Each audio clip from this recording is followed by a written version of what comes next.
கர்த்தருடைய பரிசுத்த நாமம் மகிமைப்படுவதாக. Today's promise verse is taken from Romans chapter 10 verse 11. Anyone who believes in him will never be put to shame. ரோமர் 10 அதிகாரம் 11 வசனம். அவரை விசுவாசிக்கிறவன் எவனோ அவன் வெட்கப்பட்டு போவதில்லை. People may break their promises, but those who trust in God will never be put to shame. ஒருவேளை மனிதர்கள் தருகின்ற வாக்குறுதிகள் உடையலாம், ஆனால் தேவன் மேல் நம்பிக்கை இருக்கிறவர் வெட்கப்பட்டு போவதில்லை. இந்த நாளிலே தேவன் நமக்கு கொடுக்கின்ற நம்பிக்கையின் வாக்குத்தத்தத்தின் மூலமாக அவர் சொல்லுகிறார், நீங்கள் வெட்கப்பட்டு போவதில்லை என்று. ஆம் பிரியமானவர்களை, இதை கேட்டுக்கொண்டிருக்கிற நீங்க ஒருவேளை நீங்கள் ஒரு கலக்கமான சூழ்நிலையில இந்த காரியத்துல நான் வெட்கப்பட்டு போயிடுவேனோ, என்னுடைய வாழ்க்கையில, என் குடும்ப வாழ்க்கையில, என் பிள்ளைகளின் காரியமோ அல்லது என் கணவரின் காரியத்திலேயோ அல்லது இந்த விதமான சூழ்நிலையில என் பிசினஸ்ல நான் வெட்கப்பட்டு போயிடுவேனோ என்று சொல்லி நீங்கள் பயந்து கொண்டு கலங்கத்தோட இருக்கிறீங்களா?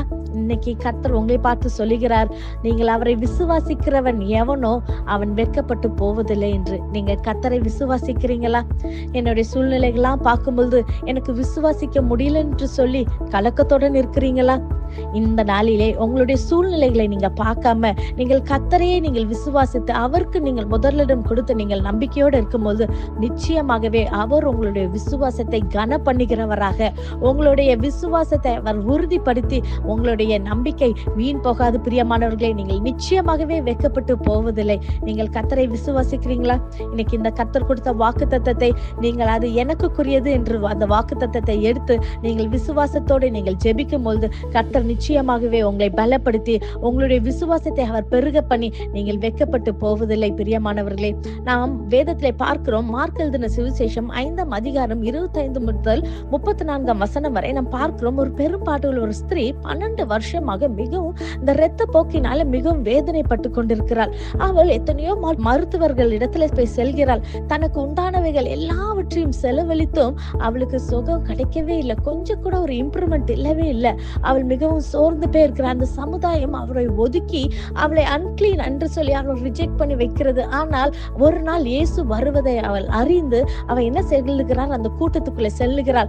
அவள் விசுவாசிக்கிறாள், நான் கர்த்தர் வரும்பொழுது அவருடைய வஸ்திரத்தின் ஓரத்தை தொட்டாலாச்சு நான் சுகம் அடைவேன் என்று சொல்லி அந்த விசுவாசத்துடனே போய் அவருடைய ஓரத்தை தொடுகிறாள்.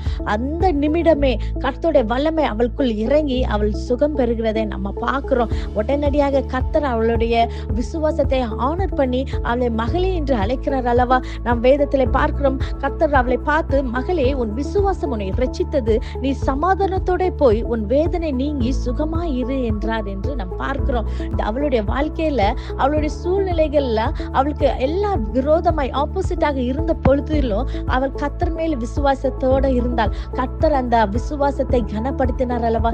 இன்னைக்கு நீங்க எப்படிப்பட்ட சூழ்நிலையில நீங்க கடந்து சென்றாலும் நீங்கள் உங்க சூழ்நிலையில பார்க்காம நீங்க கர்த்தரை மாத்திரம் விசுவாசிக்கும் போது, அவரை மாற்றம் நீங்க பார்க்கும்போது நிச்சயமாகவே உங்களுடைய விசுவாசத்தையும் அவர் கனப்படுத்துகிற தேவனாக உங்களை வெட்கப்பட்டு போகாதபடி கர்த்தர் செய்வார், உங்களை உயர்த்துவார். இதை நீங்கள் விசுவாசிக்கிறீங்களா?